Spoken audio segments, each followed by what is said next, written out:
Hey guys, welcome back to more AFK Arena. In today's video, we're over on Kiasma's account because we now have a 4-star Thali, 1-star away, but we are 30 signature item, 9 furniture, and now we can use that windbinder, which I think is going to be huge for her. And a massive shout out to Kiasma in this one. As you guys know, I'm an endgame spud, I suck, but Kiasma did some testing, left me with some notes, so we have some really nice things to discuss, so let's get into it.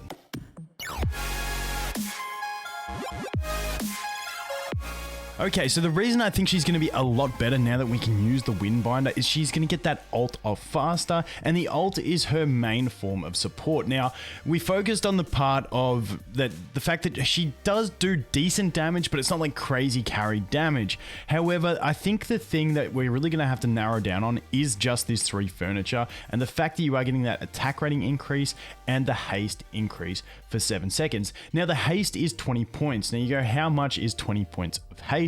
Everyone knows Leica's haste is amazing at the start of a battle, and if we go to Leica's haste, not skins, I was looking for skills. Leica's haste is 35 points. So it's around about half, a little over half of what Leica's is, but you can repeatedly get it. You don't just get it for 8 seconds, you can keep getting it every time she ults, and you can have it fairly soon when you consider the fact that we do have the windbinder as an option. Now, the other thing from testing from Kiasma, what we've gathered is that she is actually a very viable front row option in some teams against certain enemies. Kind of like Citrana, they're the 2 cloth wearers that, you know, do make sense in the front row, or 2 mages. Obviously for cloth we have Rowan and stuff like that that can go in the front row. Some certain situations you can do Merlin and stuff like that, but these 2 do find some comfortability in the front row if they need to, but normally you're going to slot her in the back in some more formal teams. Now, as for what Kiasma was using her in, there is a few teams that he went to, and we will go through them and test them right now, and just go through the idea behind it. But like I said, basically she's sort of like in burst comps. The idea is that once you get to her ult, because you have windbinder, hopefully she can ult just before your allies ult, and then they can ult and just shred things because they have that 20% attack, they have the haste, they can just destroy things from there.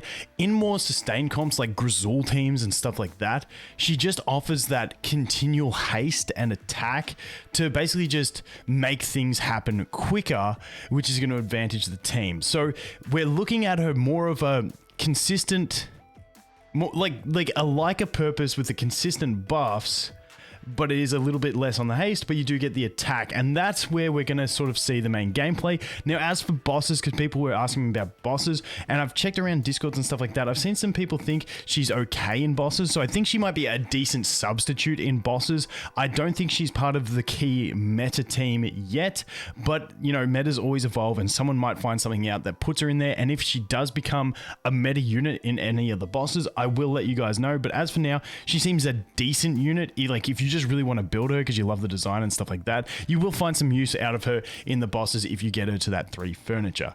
So let's jump in and check out some teams. Okay, so the first team we're looking at, this is just what Kiasma had left here, is going to be that Grizzle Ulna team. Now, yes, this uses some very powerful units.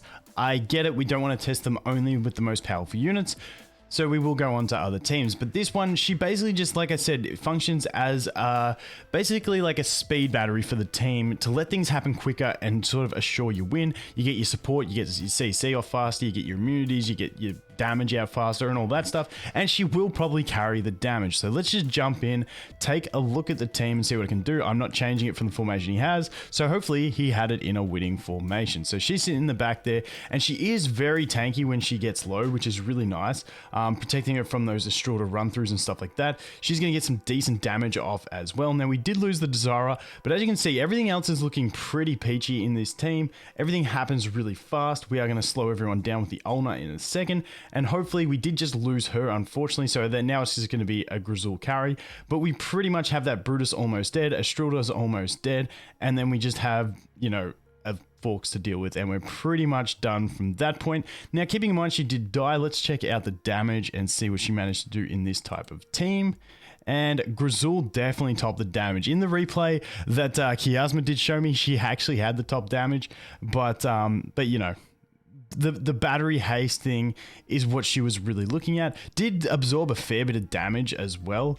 So not too bad in that sense. But yeah, in that sort of team, find niche uses that she can work in that one. So let's jump into the next team. Next up, we have this very unique team that I absolutely love, where we're using the 2 cloth mage maulers in the front row, backed up by a Scrag and a Titus to push them back.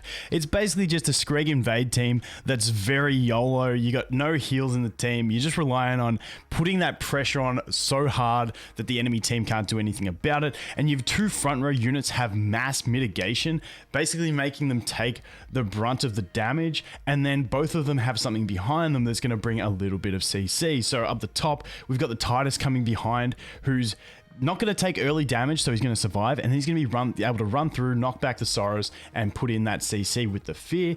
And then we have Citrana, who's going to lunge forward a little bit, but mitigate that damage and survive, and allow Scrag to come up from behind, knock up. Scrag's going to mount up pretty quick at 200 energy, and then he's going to start stomping through. And obviously we have Kren protected in that back position. He is going to try and knock someone back, and then hopefully not die, and then go back. Now, I think this team is going to involve a lot of RNG, relying on 1, survival, 2, having Thali ult before your main damage comes out, mainly being the Titus and the Kren, and then pretty much them just wiping everyone. So let's jump into this and see how it functions.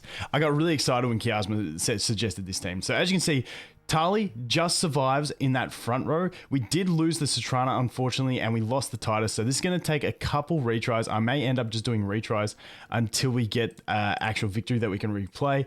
Kiasma did say that this one is a little bit iffy depending on, you know, the RNG of what happens. So let's just do one more. If not, I'll come back after we get a victory. So Thali survived way better then, and so did Citrana, so this is looking a lot better. Titus is low. If Titus can ult, it'd be fantastic. Unfortunately, Thali not going to ult before anyone else, even though she did have that Windbinder, which kind of sucks in the system of what we were hoping it would do. But she did sit up the front there, fairly tanky. I don't think we're actually going to have the damage without her buff to go ahead and kill them. So once again, this is one of those complete YOLO teams that's going to take a few, but I'll be back in a sec with a victory. Okay, literally the next try, we got the victory, and this one didn't even work out as planned. We lost Titus really early, but I'm going to go and play. I'm going to hit 1 speed and we can take a look. So this one, everyone survived early, which was key. Citrana obviously getting that early ult, Scrag mounting up really quick. We lost Titus right there. So Titus died super early. The great thing is she went into Frenzy, and as she went into Frenzy, she died, but obviously her 9 furniture is keeping her alive until the end of the Frenzy, which means she can keep doing damage. But she went into that Frenzy just before Kren, which means Kren is just like a nuke cannon. He's just going to destroy everything after that because he's got the speed and he has that attack buff. And as you can see, compared to last time, he just did so much more damage. Even though the last time when that happened, we had Titus live, because we didn't get the ult off of Thali, we were missing out. But that time, Kren was able to absolutely shred. Anyway, let's go on to the next team. Next up, we have the burst version of the Ezio Prince team. Now, there is the combo of this team where you do use the Raku, which is more of a sustained damage team. This one is more of the burst version containing Joker, because you're getting that extra damage from that CC. Really nice, and then they get low and they get killed. But basically with this one, we're throwing in that Thali, once again for that buff and some extra damage, and basically just make the burst happen that much faster. So let's jump in and see what this one can do. And I just love dimensionals in general, and I like making teams around dimensionals, so this is just awesome in my mind. But as we can see, we get that ult up. Now we start rolling the stuns, and I mean, Prince and Joker are great synergies. Get straight into that AoE. Thali's going to ult before the Joker, which is really nice. As you can see, things start getting low. Joker ults. It's going to bring everything else low. We get probably next stun, Joker's going to proc his passive again. And as you can see, everything's dead now. The only thing that's left is the, what's his face? The Forks, but you know, he's going to get dropped anyway. But yeah, just bringing extra burstiness to that team. I don't think she's definitely necessary for that team, but definitely an option to slot into it if you're trying to free up that last spot in that team.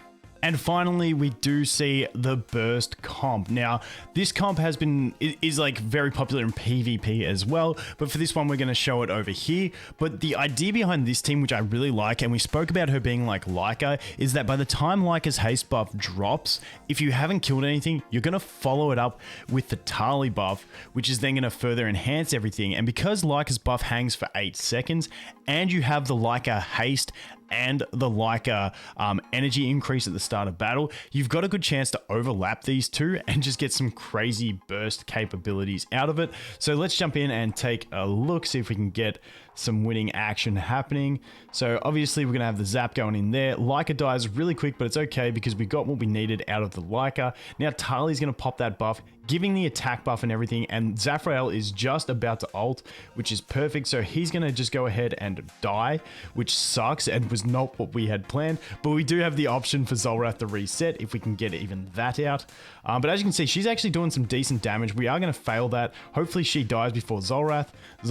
And this is what I love about Zolrath. This is what I just love of Zolrath on my 827. You get the reset. This could be a completely different match now. We could probably just destroy the whole team instantly, which is something that often does happen with the Zolrath. So Tali's going to ult here, which is nice. Unfortunately, Zolrath hides there, which is what makes Zafrael vulnerable in this one. But Zap should go back. He's going back. Now he goes to ult. He's got the attack buff. Boom, gets that Estrelda down. And as you can see, there's just a lot of pressure coming out of this team.